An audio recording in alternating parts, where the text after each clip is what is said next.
और एक और सवाल जो बहुत पूछा जाता है कि उसके लिए तो मूव ऑन करना इतना ज़्यादा आसान था, मेरे लिए मूव ऑन करना इतना मुश्किल या अज़ाब क्यों हो गया है? प्यार तो हम दोनों करते थे। यहाँ पे आप एक गलती कर रहे होते हैं।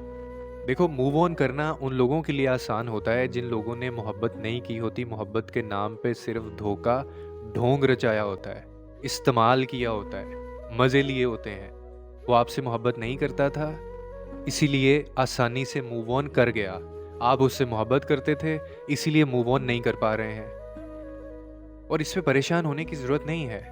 आपको तो प्राउड फ़ील होना चाहिए कि आपने डेडिकेशन के साथ 100% अपना उस बंदे को दिया या इस रिश्ते के अंदर दिया, लेकिन फिर भी वो आपकी किस्मत में नहीं था। किस्मत उसकी ख़राब थी, उसने आपको खोया है। किस्मत आपकी ख़राब नहीं है, आपके लिए तो बेहतर हुआ है। ऐसा शख़्स ज़िंदगी में होना नुकसानदेह होता है, जो आपका है ही नहीं।